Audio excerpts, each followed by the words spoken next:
සියලු දෙනාම සාදරයෙන් පිළිගන්නවා අදත් අපේ Inside Cinemax YouTube channel එකට. අතිබීසුණු දාම ඝාතක ගැන එදා මෙදා තුර නිර්මාණය වෙලා තියෙන සුපිරිම series එක තමයි Mouse කියන Korean series එක.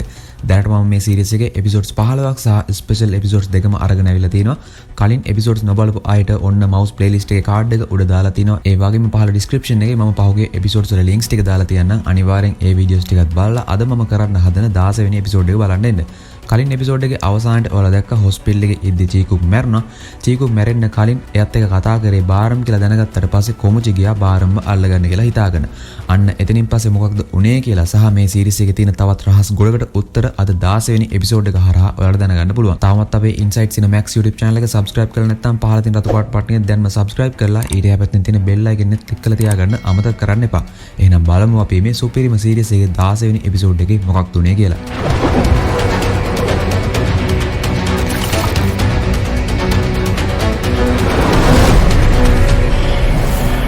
කොමචි ගිහින් බාරම්ට කිව්වට පස්සේ තමයි බාරම් දැනගන්නේ චීකුක් මේ වෙද්දි ජීවිතුන් අතර නැහැ කියලා. ඊට පස්සේ බාරම් එහෙම දුවගෙන එනවා චීකුක් හිටපු රූම් එකට. බාරම්ටත් හිතා ගන්න බෑ මේ මොකක්ද වෙලා තියෙන්නේ කියලා. නමුත් මේ වෙලාවේදී බාරම් දකිනවා චීකුක් හිටපු මේ රූම් එකේ මඩ සහිත අඩිසලකුණු වගේක් තියෙනවා කියලා. අන්න ඒ මඩ සහිත සපත්තු වගේක් Taman වොෂ්රූම් එකට යද්දි ඒක ඇතුලේ හිටපු මිනිස්සෙක් දාගෙන හිටියා කියලා මේ වෙලාවේදී බාරම්ට මතක් වෙනවා. අන්න නිසා බාරම්ට මේ වෙලාවේදී හිතෙනවා එහෙනම් ඒ මිනිස්සයා ඇවිල්ලා චීකුක්ව මරලා දැම්මද දන්නෙත් නැහැ කියලා. බාරම් ඊට පස්සේ හදිසියෙන් මේ හොස්පිටල් එකෙන් එළියට එනවා. බාරම් එළියට ගියාට පස්සේ දකින්නවා අර මඩ සහිත සපත්තු දාගෙන හිටපු මනුස්සයා කලබලෙන් මේ හොස්පිටල් එකේ ඉඳන් එළියට ගිහින් එයාගේ වාහනයෙන් මෙතන ඉඳන් පැනලා යනවා කියලා. බාරම් ඊට පස්සේ එතන ළඟ තියෙන බයික් එකක් අරන් මේ මනුස්සයා පිටිපස්සේ යන්න පටන් ගන්නවා. කොමුචිට හිතා ගන්නත් බෑ එක පාරටම බාරම් ඇයි මේ වගේ කලබලෙන් හොස්පිටල් එකේ එළියට ගියේ කියලා. ඇත්තටම බාරම්ට කොමුචිට ඒ ගැන කිය ඉන්න වෙලාවක් නැහැ. මොකද දැන් චීකුකු මරලා දාපු මනුස්සයෙක් ඉන්නවනේ. අන්න ඒ මනුස්සයා අල්ලගන්න තමයි මේ වෙලෙදි බාරම් උත්සාහ කරන්නේ. බාරම් මෙතන ළඟ තියෙන බයික් එකකුත් අරගෙන මේ මනුස්සයා පිටිපස්සේ යනවා. මේ මනුස්සයා යන්නේ හොටෙල් එකකට. බාරම් යනවා ඒ හොටෙල් එකට. ඒ හොටෙල් එකට ගිහින් කෑම ඩිලිවර් කරන කෙනෙක් වගේ වෙස් බලාගෙන මේ වෙලාවේදී බාරම් යනවා මේ මනුස්සයා ඉන්න රූම් එකට. මේ මනුස්සයා ගානක් නැතුව දොර අරිනවා. බාරම් ඊට පස්සේ තමන්ගේ අතේ තියෙන කෑම වගේකින් මේ මනුස්සයාගේ මූණට ගහලා මේ මනුස්සයව අල්ලගන්න උත්සාහ කරනවා. මේ මනුස්සයා සහ බාරම් අතර ෆයිට් එකක් යනවා. නමුත් මේ මනුස්සයා එතනින් ගැලවිලා මේ බිල්ඩින් එකෙන් එළියට පනින්න උත්සාහ කරනවා. නමුත් බාරම් සමත් වෙනවා මේ මනුස්සයාව මේ බිල්ඩින් එකේ රූෆ් টොප් එකේදී අල්ලගන්න. මේ මනුස්සයාව අල්ලගෙන බාරම් මේ වෙලාවේදී මේ මනුස්සයාට ගහනවා. අන්න එතකොට මේ මනුස්සයා පාපෝච්චාරණය කරනවා. ඔව් මම තමයි චීකුක් මැරුවේ කියලා. නමුත් එක පාරටම තවත් කළු ඇඳගත්ත මිනිහෙක් එනවා මෙතනට. ඒ මිනිහයා මාස්ක් එකක් දාගෙන ඉන්නේ. ඒ මිනිහයා හරියටම කවුද කියලා මේ වෙලාවේදී බාරම්ට හිතා ගන්න බෑ. නමුත් මේ මිනිහයා ඇවිල්ලා බාරම්ට හොඳටම පහර දෙනවා. අන්න ඒ පහර දීම යන අතරතුරේදී චීකුක්ව මරලා දාපු මිනිහයා මෙතනින් පැන ගන්නවා.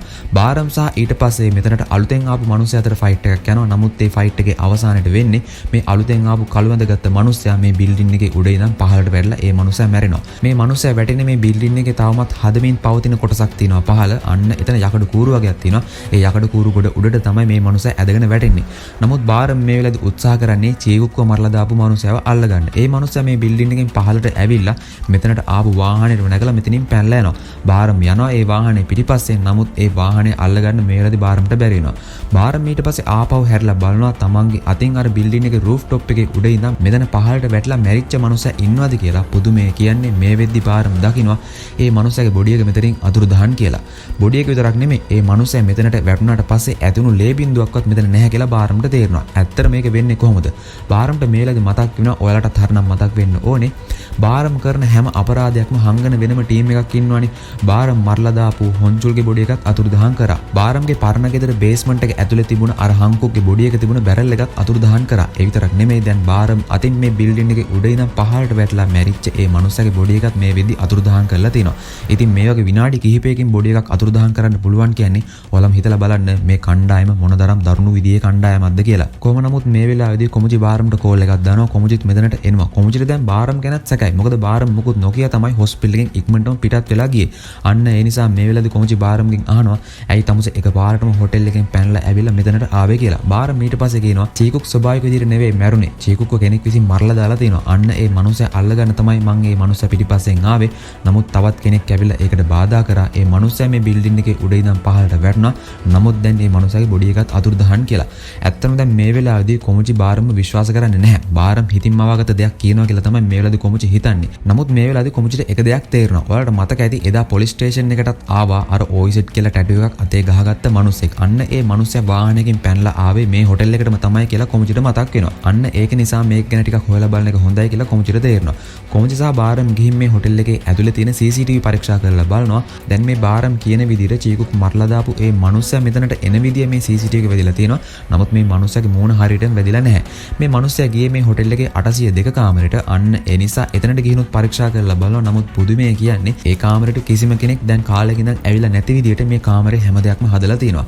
බාරම් සහ ඒ මනුස්ස අතර ෆයිට් එකක් යද්දි මේ කාමරේ තිබුණ යම් දේවල් අවුල් වුණා. නමුත් දැන් ගිහින් බලද්දි ඒ කාමරේ ලස්සනට හදලා තියෙනවා. අන්න ඒක නිසා මේ වෙලාවේදී කොමුචි හිතන්නේම බාරම් හිතින් මවාගත දෙයක් තමයි මෙච්චරලා කියන්නේ කියලා. නමුත් තව එක දෙයක් තියෙනවා. ඒ තමයි මේ වෙලාවේදී බාරම් කියනවා ඒ මනුස්සයා මෙතනට ඇවිල්ලා මෙන්න මේ වාහන නම්බරේ තියෙන වාහනයකින් තමයි පැනලා ගියේ කියලා. අන්න ඒ වාහන නම්බරේ කියපු ගාම මේ වෙලාවේදී කොමුචිට එක දෙයක් මතක් වෙනවා. එදා අර පොලිසියට ආපු සැකකාරයතු මනුස්සයාත් පැනලා ගියේ මෙන්න මේ වාහන නම්බරෙම තමයි කියලා කොමුචිට මතක් වෙනවා. කොමුචි ඒක ගැන බාරම්ට කිව්වේ නැහැනේ. එහෙනම් බාරම් කොහොමද මේ නම්බරේ හරියටම දන්නේ? අන්න ඒ නිසා මේ වෙලාවේදී කොමුචිට හිතෙනවා බාරම් කියන්නේ ඇත්තම තමයි කියලා. බාරම් අර වෙලාවේදී මේ මනුස්සයාගේ ඇඟට කෑම වගේක් හැලුවානේ. අන්න ඒ කෑම එහෙනම් මේ රූම් එක ඇතුලේ තියෙන්න ඕනේ කියලා කොමුචිට මේ වෙලාවේදී මතක් වෙනවා. නමුත් ඒ කෑම මේ කාමරේ ඇතුලේ පේන්නවත් නැහැ. මෙතන තියෙනවා යට කාපට් එකක්. අන්න ඒ කාපට් එක ඉවත් කරලා එතන යට පොඩ්ඩක් සුවඳ කරලා බැලුවට පස්සේ මේ වෙලාවේදී කොමුචිට තේරෙනවා බාරම් කියලා තියෙන්නේ ඇත්ත. බාරම් අර හැලුවා කියන කෑම වල සුවඳ මේ කාපට් එක යටින් එනවා. එහෙනම් මෙතන තියෙන හැම දෙයක්ම කෙනෙක් විසින් ආපහු වෙනස් කරලා තියෙනවා කියලා මේ වෙලාවේදී කොමුචිට තේරෙනවා. නමුත් එතනින් එහාට මේ කටට ඉස්සරහට යන්න කිසිම සාක්ෂියක් නැහැ. ඉතින් දැන් බාරම් කියන්නෙම චීකුක් කෙනෙක් ඇවිල්ලා මරලා දැම්මා කියලා සමහර විට ඒ කෙනා ඇවිල්ලා චීකුක්ගේ ඇඟට ඉන්ජෙක්ෂන් එකක් ගැහුවක් දන්නෙත් නැහනේ. නමුත් චීකුක්ගේ ලේ පරීක්ෂා කරලා බලලා තියෙනවා. නමුත් ඒ ලේ වල කිසිම විෂක් අඩංගු වෙලා නැහැ කියලා මේ වෙද්දි ඒක තහවුරු කරලා තියෙනවා.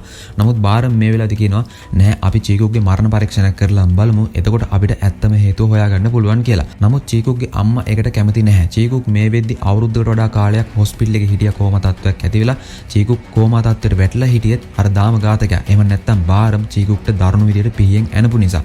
ඉතින් ආපහු චීකුක්ගේ බොඩි එක කපලා චීකුක්ගේ මරණ පරීක්ෂණයක් කරන එකට චීකුක්ගේ අම්මා ටිකක්වත් කැමති නැහැ. අන්න ඒ නිසා බාරම් කියන විදියට චීකුක්ගේ බොඩි එකේ මරණ පරීක්ෂණය කරලා චීකුක්ගේ මරණයට ඇත්තම හේතුව මේ වෙලාවේදී ඒ කටට හොයාගන්න බැරි වෙලා යනවා. ඉතින් දැන් මේ විදි බාරම් හිතාගෙන ඉන්නේ අනිවාර්යෙන් මේ චීකුක් මරලා දාපු මනුස්සයා අල්ල ගන්නවම තමයි කියලා.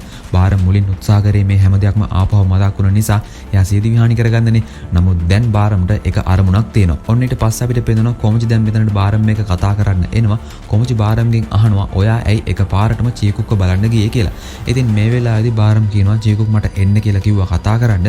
චීකුක් ටිකක් බය වෙලා හිටියේ. සමහරට කෙනෙක් ඇවිල්ලා චීකුක්ව බය කරලා දන්නෙත් නැහැ කියලා. ඇත්තටම බාරම් මේ වෙලාවේදී කියන්නේ බොරු. ඔයාලට මතක ඇති චීකුක් මෙතනට බාරම්ට එන්න කියලා කිව්වේ බාරම්ට ගිහින් පොලිසියට බාර වෙන්න කියලා කියන්නේ.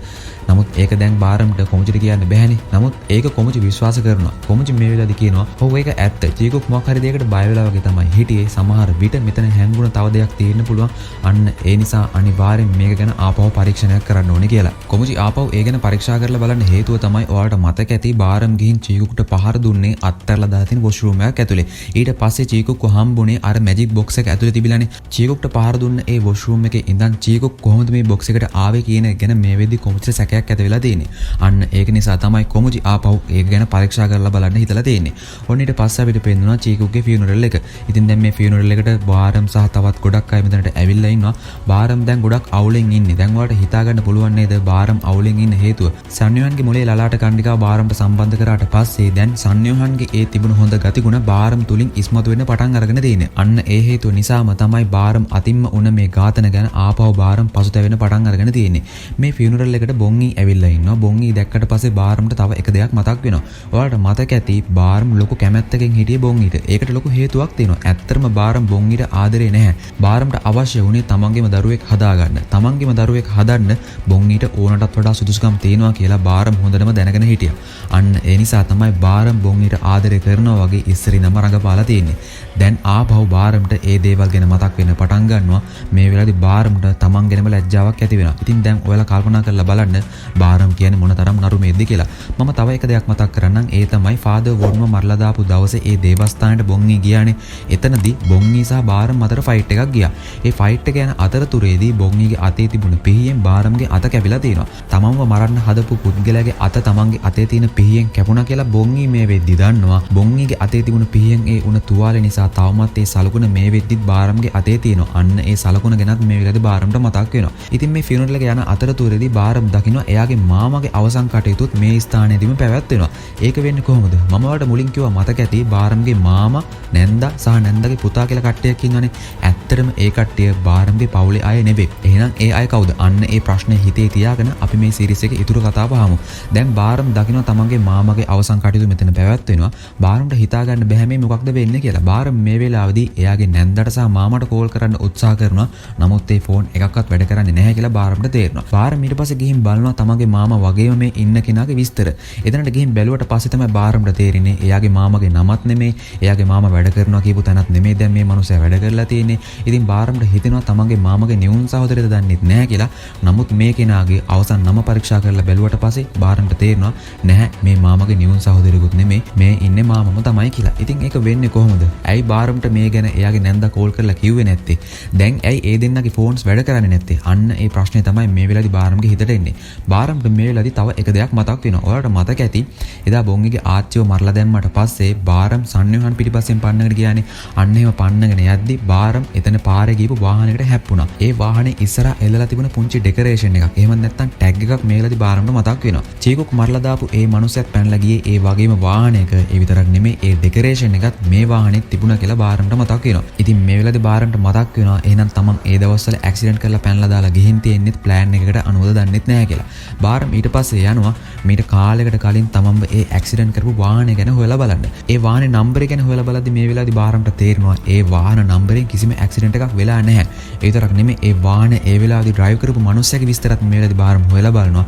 ඒ මනුස්සයාගේ විස්තරත් ඇත්තම විස්තර නෙවෙයි කියලා බාරම්ට මේ වෙලාවේදී තේරෙනවා. ඉතින් බාරම්ට හිතා ගන්න බෑ දැන් මේ ඇතිවලා තියෙන පටලවිල්ල ගැන. ඔන්න ඊට පස්සේ අපිට පේනවා දැන් ඔකට මතක ඇති චෝයිට දරුවෙක් ඉන්නවනේ සන්නියෝහන්ගෙන්. ඒ චෝයිගේ දරුවා බලා ගන්න කිසිම කෙනෙක් මේ වෙද්දි නැහැ. අන්න ඒ දරුවව බලා ගන්න මේ වෙලාවේදී එනවා කිම්. ඒ කියන්නේ සන්නියෝහන්ගේ අම්මා. ඒ කියන්නේ දැන් ඔයාලට තේරෙනවා ඇති තමන්ගේම මුණුබුරා බලා ගන්න තමයි මේ ආච්චි අම්මා. එහෙම නැත්නම් කිම් එන්නේ. කිම් මෙතනට ඇවිල්ලා චෝයිගේ දරුවා බොහොම ආදරෙන් බලා ගන්නවා. අන්න ඒ නිසා චෝයිගේ හිතට සැනසීමක් දැනෙනවා. චෝයි ඊට පස්සේ තමන්ගේ දරුවා බලා ගන්න ඒ වගකීම කිම්ට බාර දෙනවා. චෝයි මේ වෙද්දි ප්‍රෝග්‍රෑම් එකක් කරන්න හිතාගෙන ඉන්නේ. ඒ ප්‍රෝග්‍රෑම් එක තමයි දැන් සන්නියෝහන් නැතිව මැරුණා කියලා හිතාගෙන ඉන්න මිනිස්සු පිරිසක් ඉන්නවනේ. නමුත් බාරම් තමයි මේ මිනිස්සු හැම කෙනෙක්ව මරලා දැම්මේ. තාවම ඒක වෙන කවුරුත් දන්නේ නැහැ. ඉතින් මේ සන්නියෝහන් මරලා දාලා කියලා හිතාගෙන ඉන්න පවුල්වල ඉතුරුලා ඉන්න අය ගෙනල්ලා තමයි චෝයි ප්‍රෝග්‍රෑම් එකක් කරන්න හිතාගෙන ඉන්නේ. ඉතින් මේකට මිනිස්සු ගොඩක් විරුද්ධයි. මොකද දැන් චෝයිට සන්නියෝහන්ගෙන් දරුවෙක් ඉන්නවනේ. චෝයි මේ මිනිස්සු එකතු කරගෙන සන්නියෝහන් නිර්දෝෂී කියලා ඔප්පු කරන්න උත්සාහ කරනවත් දන්නෙත් නැහැ කියලා තමයි අනිත් මිනිස්සු හිතාගෙන ඉන්නේ. නමුත් ඔයාලට මතක ඇති මේ සීරීස් එක පටන් ගද්දි හෙඩ් හන්ටර් අර සොන් කියන තරුණ ගෑන් ළමයා මරලා දැම්මා. ඊට පස්සේ බාරම් අර ජිම් කෝච්චෝ මරලා දැම්මා. ඒ දෙන්නම සහෝදරනේ. අන්න ඒ දෙන්නගෙම අම්මා චෝයිට කතා කරලා කියනවා හරි මම ඔය ප්‍රෝග්‍රෑම් එකට එන්නම් කියලා. ඔන්න මේ අතරතුරේදී අපිට පේනවා කොමුචි ආපහු පොලිසියට ගිහින් පරීක්ෂා කරලා බලනවා අර සැකකටයුතු මිනිස්සු පොලිසියට ආවේ. අන්න ඒ CCTV එක. ඒ CCTV එක චෙක් කරලා බලද්දි මේ වෙලාවේදී කොමුචිට තේරෙනවා ඔයාලට මතක ඇති කන්දොක්සුගේ අම්මා ඇවිල්ලා මේ කොමුචි කන්දොක්සුට පහර දුන්නේ නැහැ කියලා ලිපියක් බාර දෙනවනේ පොලිසියට. අන්න ඒ පොලිසිය ඩිටෙක්ටිව් සැන් තමයි මුලින්ම බාරගත්තේ. ඩිටෙක්ටිව් සැන් ඊට පස්සේ ඒක ඩිටෙක්ටිව් ලීට දුන්නා. ඩිටෙක්ටිව් ලී මේ වෙලාවේදී ඇවිල්ලා ඒ ලියුම මේ නන්නාඳුන පුද්ගලයාට එහෙම නැත්නම් මේ සැකකටයුතු පුද්ගලයාට දෙනවා කියලා මේ වෙලාවේදී කොමුචිට මේ CCTV එක බැලුවට පස්සේ තේරෙනවා. ඉතින් ඩිටෙක්ටිව් ලී ඇයි මේ වගේ නන්නාඳුන පුද්ගලයාට ඇවිල්ලා මේක දෙන්නේ? අන්න ඒ ප්‍රශ්නේ තමයි මේ වෙලාවේදී කොමුචිගේ හිතට එන්නේ. දැන් මෙතන ඩිටෙක්ටිව් සැන් සහ තවත් පොලිස් නිලධාරියෙක් ඇවිල්ලා ඉන්නවා. දැන් මේ තුන්දෙනාම එකතුලා කතා බහ කරනවා. ඇත්තටම මෙතන මොකක්ද උනේ කියලා හොයලා බලන්න. ඉතින් මේ වෙලාවේදී තවත් එක දෙයක් ඔයාලට මම මතක් කරන්නම්. ඒ තමයි දැන් කන්දොක්සු මරලා දාලා තියෙන්නේ පොලිසිය කෙනෙක් කියලා පුංචි සැකයක් ඇති වෙලානේ තියෙන්නේ. දැන් ඩිටෙක්ටිව් ලී මේකට සම්බන්ධයි කියලා මේ වෙලාවේදී මේ CCTV එක බැලුවට පස්සේ මේ කට්ටියට තේරෙනවා. අන්න ඒ නිසා ඩිටෙක්ටිව් සැන් කියනවා එහෙනම් ඩිටෙක්ටිව් ලීද දන්නෙත් නැහැ කන්දොක්සුව මරලා දාලා තියෙන්නේ කියලා. නමුත් ඇත්තටම ඔයාලා දන්නවා බාරම් තමයි කන්දොක්සු කන්දොක්සුව මරලා දාලා තියෙන්නේ. ඉතින් මේ වෙද්දී කොමුචිගේ හිතට තවත් සැකයක් ඇති වෙලා තියෙනවා. ඒ තමයි චීකුක්ගේ මරණය. චීකුක්ව මරලා දාන්න උත්සාහ කරේ සන්යෝහන්. සන්යෝහන් මේ වෙද්දී ජීවිතුන් අතර නැහැ. ඉතින් අවුරුද්දකට පස්සේ චීකුක්ව මරලා දාන්න ආවේ කවුද? සන්යෝහන් ජීවිතුන් අතර නැත්තම් චීකුක්ව මරලා දාන්න උත්සාහ කරන්නේ කවුද? ඒකට හේතුව මොකක්ද? අන්න ඒ නිසා දැන් මේ වෙලාවේදී කොමුචිගේ හිතට සැකයක් එනවා. එහෙනම් සමහර විට සන්යෝහන් නෙවෙයිද දන්නෙත් නැහැ චීකුක්ව මරන්න උත්සාහ කළා තියෙන්නේ කියලා. ඔන්න ඊට පස්සේ අපිට පේනවා බාරම් යනවා අර මිනිස්සේ බිල්ඩින් එක උඩ ඉඳන් පහළට වැටලා මැරුණේ. අන්න එතන කිසිම සාක්ෂියක් හොයාගන්න බැරුණානේ. බාරම් ආපහු එතනට යනවා. මොකද දැන් බාරම්ට ලොකු සැකයක් ඇති වෙලා තියෙන නිසා. කවුරු හරි විසින් මේ මිනිස්සගේ බොඩි එක අයින් කරලා එතන පහළ තියෙන හැම දෙයක්ම ක්ලීන් කරලා තිබුණත් බාරම් මේ වෙලාවේදී මේ බිල්ඩින් එකේ උඩ ගෑවිලා තියෙන ලේ සාම්පල් එකක් හොයාගන්න සමත් වෙනවා. බාරම් ඊට පස්සේ ඒ ලේ සාම්පල් එක පොලිසියට දීලා චෙක් කරලා බලනවා. අන්න ඒ ලේ අයිති වෙලා තියෙන්නේ බාරම්ගේ මාමට කියලා බාරම් මේ වෙලාව දැනගන්නවා. බාරම් ඊට පස්සේ යනවා තමන්ගේ මාමගේ ඒ ෆියුනරල් එක තියෙන තැනට. අන්න එතනට ගිහින් බාරම් තමන්ගේ මාමගේ බොඩි එක චෙක් කරලා බලද්දී ඔයාලට හිතා ගන්න පුළුවන් ද බාරම් මේ වෙලාව දකින්න දේ. බාරම්ගේ මාමගේ පපුවේ පැත්තකට වෙන්න තියෙනවා සිදුරක්. ඔයාලට මතක ඇති අර මනුස්සයා උඩ ඉඳන් වැටුනේ කම්බියක් උඩට. අන්න ඒ කම්බියක් ඒ මනුස්සයාගේ පපුව පසාරු කරගෙන ගියානේ. අන්න ඒ සලකුණ තමයි මේ වෙද්දි බාරම් දකින්නේ. ඒ කියන්නේ දැන් ඔයාලට තේරෙනවා ඇති චීකුක් මරපු මනුස්සයා බාරම් ඇවිල්ලා අල්ලගන්න උත්සාහ කරද්දී බාරම්ට ඇවිල්ලා ඒ වෙලාවේදී බාධා කරලා තියෙන්නේ බාරම්ගේ මාමම තමයි. ඇත්තට මේ බාරම්ගේ මාම නෙවෙයි කියලා දැන් ඔයාලට තේරෙනවා ඇතිනේ. බාරම් ඊට පස්සේ තමන්ගේ පවුල ගැන පොඩ්ඩක් සර්ච් කරලා බලන්න පටන් ගන්නවා. අන්න එහෙම හොයාගෙන යද්දී බාරම් මේ වෙලාවේ දැනගන්නවා තමන්ගේ නැන්දා සහ මාමා කියලා කට්ටියක් එයාගේ පවුලේ නැහැ කියලා. එහෙනම් ඇත්තට මේ කට්ටිය කවුද? ඔයාලට මතක ඇති මේ සීරීස් එක බලාගෙන යද්දී බාරම්ට අර මොළබද්ද සැත්කම කරානේ. අන්න ඒ සැත්කමෙන් පස්සේ බාරම්ට සිහිය ආවා. අන්න එහෙම බාරම්ට සිහිය ආවට පස්සේ තමයි බාරම්ගේ නැන්දයි මාමයි මේ කතාවට ආවේ. ඒ කට්ටිය ඇවිල්ලා බාරම් පරණ ගෙදරින් අයින් කරගෙන බාරම් වෙනම ගෙදරකට එක්කගෙන ගියානේ. ඔයාලා හිතන්නේ බාරම්ගේ නැන්දයි මාමයි මේ කතාවට ආවේ බාරම්ගේ මේ මොළබද්ද සැත්කමෙන් පස්සේ කියලාද? නැහැ. බාරම්ට මේ වෙලාවේදී තවත් එක දෙයක් මතක් වෙනවා. ඔයාලට මතක ඇති බාරම්ම තමයි එයාගේ අම්මව තාත්තවයි මරලා දැම්මේ. අන්න ඒ සිද්ධියෙන් පස්සේ මේ පවුලේ ඉතුරුනේ බාරම්, එයාගේ මල්ලි සහ බාරම්ට තවත් නංගි කෙනෙක් හිටියා කතා කරගන්න බැරි මානසික ආබාධයක් තියෙන. බාරම්ගේ මල්ලිට සහ නංගිට මොකක්ද උනේ කියන එක දැම්ම මේ සීරීස් එකේ කියන්නේ නැහැ. ඒ ගැන ඉස්සරහට මේ සීරීස් එකේ එනවා. මම එතකොට ඒ හැම දෙයක්ම පැහැදිලි කරලා දෙන්නම්. කොහොම නමුත් බාරම්ගේ අම්මගේ තාත්තගේ මරණයෙන් පස්සේ තමයි බාරම්ගේ නැන්ද සහ මාමා කියාගන්න පුද්ගලයන් දෙන්න එතනට ඇවිල්ලා තියෙන්නේ. ඒ කියන්නේ දැන් ඔයාලට හිතා ගන්න පුළුවන් නේද? බාරම්ගේ මේ නැන්ද මාමා විදිහට පෙනී ඉන්න කට්ටිය බාරම් පස්සෙන් පන්නගෙන ඇවිල්ලා තියෙන්නේ මේ මෑත කාලෙක ඉඳන් නෙමෙයි. බාරම්ගේ අම්මා තාත්තා මැරුණේ දැන් සෑහෙන අවුරුදු ගානකට කලින්. අන්න ඒ දවස්වල ඉඳන්ම තමයි මේ කට්ටිය බාරම් පිටිපස්සෙන් ඇවිල්ලා තියෙන්නේ. ඇත්තට මේකට හේතුව මොකක්ද? ඒ කට්ටිය බලාපොරොත්තු වෙන්නේ මොකක්ද? ඇත්තටම බාරම්ගේ නැන්ද මාමා විදිහට පෙනී ඉන්න අය කවුද? අන්න ඒ ප්‍රශ්නේ තමයි මේ වෙලාවේදී බාරම්ගේ හිතටත් එන්නේ. ඔන්න ඊට පස්සේ අපිට පේනවා ජිම් කෝච්ගේ අම්මට දැන් අර චොයි ප්‍රෝග්‍රෑම් එකට කතා කරන්නේ. ඒ අම්මා ඒ ප්‍රෝග්‍රෑම් එකට එන්න කැමතුණා. අන්න ඒ අම්මා දැන් මේ වෙද්දී ඉන්නේ ඒ ටීවී channel එකට ගිහින්. බොන්ගි මේ වෙලාවේදී ඒ අම්මව හම්බෙන්න යනවා. බොන්ගි ඊට පස්සේ ඒ අම්මව හම්බෙන්න ගිහින් කියනවා අම්මා මේ මොකක්ද ඔයා කරන්නේ? ඔයාගේ පුතාව සහ දුවව මරලා දාපු මනුස්සයව සුද්ධ කරන්නද ඔයා මේ ප්‍රෝග්‍රෑම් එකට ආවේ කියලා. අන්න ඒ වෙලාවේදී මේ අම්මා කියනවා බොන්ගි මට කාලයක් යද්දි තේරුණා ડોක්ටර් සන්යෝහන් කියන්නේ අහිංසක කෙනෙක්. අන්න ඒක ගැන මට එක දෙයක් කියන්න තියෙනවා. ඒක ගැන කියන්න තමයි මම මේ ප්‍රෝග්‍රෑම් එකට සම්බන්ධ වුණේ කියලා. ඊට පස්සේ බොන්ගි කියනවා ෆාදර් වොන්ව මරන්න උත්සාහ කරද්දි මම ෆාදර් වොන්ව බේරගන්න කියලා හිතාගෙන ඒ දේවස්ථානෙට ගියා. අන්න එතනට ගියාට පස්සේ සන්යෝහන් සහ මම අතර ලොකු ෆයිට් එකක් ගියා. මම මූණට මූණ එයත් එක්ක ෆයිට් කරා කියලා. නමුත් දැන් ආපහු ඔයාලට මම අමුතුවෙන් මතක් කරන්න දෙයක් නැහැ. බොන්ගි ඒ වෙලාවේදී ෆයිට් කරේ සන්යෝහන් එක්ක නෙමෙයි බාරම් එක්ක. බොන්ගි තාම මේක දන්නේ නැහැනේ. ඉතින් මේ වෙලාවේදී මේ අම්මා කියනවා බොන්ගි ඔයා ඇත්තටම ඒ වෙලාවේදී සන්යෝහන්ගේ මූණ දැක්කද කියලා. ඉතින් මේ වෙලාවේදී බොන්ගි කල්පනා කරලා බලනවා ඒ වෙලාවේදී බාරම් මාස්ක් එකක් දාගෙන හිටියේ. අන්න ඒ නිසා තමයි බොන්ගිට හිතා ගන්න බැරි වුණේ ඒ බාරම් ඉන්නේ කියලා. මේ හැම දෙයක්ම කරේ සන්යෝහන් කියලා මාට් වුණාට පස්සේ තමයි බොන්ගි හිතන්න පටන් ගත්තේ ඒ වෙලාවේදී එයා ෆයිට් කරේ සන්යෝහන් එක්ක කියලා. ඉතින් මේ වෙලාවේදී බොන්ගි කියනවා නැහැ මම ඒ වෙලාවේදී නම් මූණ දැක්කේ නැහැ. නමුත් සන්යෝහන් බාරම්ට පහර දෙන වෙලාවේදී මම අංකල් කොමුචුත් එක්ක පැත්තකින් ඉඳන් බලාගෙන හිටියේ. ඒ වෙලාවේදීම තමයි කොමුචි සන්යෝහන්ට වෙඩි තියලා මරලා දැම්මේ. අන්න ඒ වෙලාවේදී නම් මම සන්යෝහන්ගේ මූණ හරියටම දැක්කා කියලා. ඉතින් මේ අම්මා කියනවා අන්න ඒක තමයි මටත් හිතා ගන්න බැරි. ඒ හේතුව නිසාම තමයි මම මෙච්චර කාලයක් කටවාගෙන හිටියේ. නමුත් සන්යෝහන් බොහොම අහිංසක කෙනෙක් කියලා කියන්න පුළුවන් විදිහේ දෙයක් මම දැක්කා. අන්න ඒක ගැන මේ ප්‍රෝග්‍රෑම් එකේ කියන්න තමයි මම මේ ප්‍රෝග්‍රෑම් එකට ආවේ කියලා. ඔන්න මේ අතරතුරදී අපිට පේනවා කොමුචි දැන් ආපවර කන්දොක්සෝගේ අම්මා දුන්න ඒ ලිපිය ගැන හොයන්න බලන්න පටන් අරගෙන තියෙන්නේ. අන්න ඒ ලිපිය හොයාගෙන යද්දි කොමුචි අතින් වැටෙනවා තවත් සාක්ෂි අඩංගු බොක්ස් එකක්. අන්න ඒ බොක්ස් එකෙන් එළියට එනවා අර ජිම් කෝච්ගේ ෆොටෝ එකක්. ඔයාලට මතක ඇති බාරම් මුලින්ම මරලා දැම්මේ. අන්න ඒ කෙනාගේ ෆොටෝ එක දැක්කට පස්සේ කොමුචිට ආපහු අවශ්‍යතාවයක් ඇති වෙනවා මේ ජිම් කෝච්ගේ පරණ ෆොටෝස් ටිකක් බලන්න. මේ ජිම් කෝච්ගේ අම්මා මේ වෙද්දි ඉන්නේ අර ප්‍රෝග්‍රෑම් එකට සම්බන්ධ වෙන්න ගිහින්. ඊට පස්සේ කොමුචි එතනට ගිහින් මේ අම්මව එතනින් එක්කගෙන එනවා මේ ප්‍රෝග්‍රෑම් එකට සම්බන්ධ වෙන්න දෙන්නෙත් නැතුව. ඉතින් මේ වෙලාවේදී අම්මා කොමුචිගෙන් අහනවා ඇයි ඔයා මාව මේ විදිහට එක්කගෙන ආවේ කියලා. කොමචි ඊට පස්සේ කියනවා ඔයාගේ පුතාගේ පරණ ෆොටෝස් ටිකක් මට ආපහු බලන්න ඕනේ කියලා. ඊට පස්සේ මේ අම්මා කොමචිව ගෙදර එක්කගෙන ගිහින් තමන්ගේ පුතාගේ පරණ ෆොටෝස් ටිකක් පෙන්නනවා. අන්න ඒ ෆොටෝස් ටික බලාගෙන යද්දි කොමචි මේ වෙලාවේදී එක දෙයක් දකිනවා. කොමචි මේ වෙලාවේදී හොයාගත්තේ මොකක්ද කියන ප්‍රශ්නයත් අපි හිතේ තියාගෙන අපි මේ එපිසෝඩ් එකේ අවසාන ටිකත් අහමු. බාරම් මේ වෙද්දී එයාගේ ප්‍රාථමික ඉස්කෝලේට ගිහින් ඉන්නවා. ඔයාලට මතක ඇති බාරම් පුංචි කාලේ අර සර්පෙක් ඉන්න වීදුරු පෙට්ටිය ඇතුළට මීයක් දැම්මා. ඊට අමතරව තවත් ටික කාලයක් ගියාට පස්සේ බාරම් ඉස්කෝලේ වත්තේ හිටපු හාවෙක්ගේ බඩපල්ලා ඒ හාව ප්‍රෙග්නන්ට්ද නැද්ද කියලාත් බැලුවා. ඊට අමතරව ඔයාලට මතක ඇති බාරම් ඒ දවස්වල එයාගේ අත නිතරම කසන්න පටන් අරගෙන තිබුණේ. ඒකට හේතුව තමයි බාරම්ට තමන්ගේ තරහ අනිත් අය හරහා පිට කරන්න බැරි නිසා. ඉතින් මේ හැම දෙයක්ම බාරම්ට මතක් වෙනවා. බාරම් මේ වෙද්දී ඉන්නේ එයාගේ ප්‍රාථමික ඉස්කෝලේ. බාරම් ඊට පස්සේ යනවා තමන්ගේ පරණ ගෙදරට. ඒ කියන්නේ බාරම් එයාගේ අම්මා තාත්තත් එක්ක ජීවත් වුණ ඒ ගෙදරට. එතනට ගියාට පස්සේ බාරම්ට මතක් වෙනවා තමන්ගේ අම්මා තාත්තා මේ ගෙදර ඇතුලේ මැරිලා හිටපු විදිය. බාරම්ට එතනට ගියාට පස්සේ තවත් එක දෙයක් මතක් වෙනවා. බාරම්ගේ අම්මා බාරම් පුංචි කාලේදීම දැනගෙන තියෙනවා බාරම් කියන්නේ මනෝව්‍යාධිකයෙක් කියලා. අන්න ඒ නිසා බාරම්ගේ අම්මා බාරම්ම එක වතාවකදී මරන්න උත්සාහ කළා තියෙනවා. ඒ වෙලාවේදී බාරම්ට සිහිය නැති වෙලා තියෙනවා. අන්න ඒ වෙලාවේදී බාරම්ට සිහිය නැති වුණත් ඒ වෙලාවේදී දැකපු ඒත් මතකේ නැති දෙයක් මේ වෙලාවේදී බාරම්ට මතක් වෙනවා. ඒ තමයි බාරම්ගේ අම්මා බාරම්ව මරන්න උත්සාහ කරද්දී වෙනත් කෙනෙක් ඇවිල්ලා බාරම්ගේ අම්මව නවත්තලා තියෙනවා. අන්න ඒ කෙනාගේ මූණ මේ වෙලාවේදී බාරම් හොඳට කල්පනා කරලා බලනවා. ඔයාලට හිතා ගන්න පුළුවන්ද බාරම්ගේ අම්මා බාරම්ව මරණ එක නතර කරන්න එතනට ඇවිල්ලා තියෙන ඒ පුද්ගලයා කවුද කියලා? ඒ වෙන කවුරුත් නෙමේ බාරම් අතින් මුලින්ම මැරුණ අර ජිම් කෝච්. එහෙම නැත්නම් මෝජින්. බාරම්ට අන්න ඒ දේ මතක් වෙනවත් එක්කම තමයි මේ සුපිරිම සීරීස් එකේ 16 වෙනි එපිසෝඩ් එක ඉවරුනේ. ඔයාලා හිතාගෙන ඉන්නවනම් දැන් ඇත්තටම දාමඝාතකයා බාරම් කියලා අහුණාට පස්සේ මේ කතාව ඉවරයි කියලා ඔයාලා වරද්ද ගන්න තැන අන්න ඒක තමයි. ඔයාලට දැන් අද එපිසෝඩ් එක බැලුවට පස්සේ තේරෙනවා ඇති මේකේ ලොකු කතාවක් අන්තර්ගත වෙලා තියෙනවා. කොහොම නමුත් මේ සීරීස් එකේ තවත් එපිසෝඩ් 4යි ඉතුරුලා තියෙන්නේ. අන්න ඒ එපිසෝඩ්ස් 4 බැලුවට පස්සේ ඔයාලට හරියටම තේරුම් ගන්න පුළුවන් ඇත්තටම මේ කතාවේ මොකක්ද වෙන්නේ. මේ වගේ නරුමයක් එහෙම නැත්නම් මනෝව්‍යාධිකෙක් වුණ බාරම්ට මොන වගේ දෙයක් වෙයිද කියලා. ඉතින් තාමත් අපේ Insights in Max YouTube channel එක subscribe කරපු නැති අයත් මේ වීඩියෝ එක බලනවා කියලා මම දන්නවා. සමහර විට subscribe කරන්න අමතකුණ කෙනෙක් ඉන්නවනම් මම ඒකට ආපහු මතක් කරන්න. පහළ තියෙන රතු පාට button එක දැන්ම subscribe කරලා ඊට හැපෙතින් තියෙන bell icon එක click කරලා තියාගන්න අමතක කරන්න එපා. එහෙනම් අපි 17 වෙනි episode එකෙන් ඉක්මනට මුණ ගැහෙමු. We will meet again.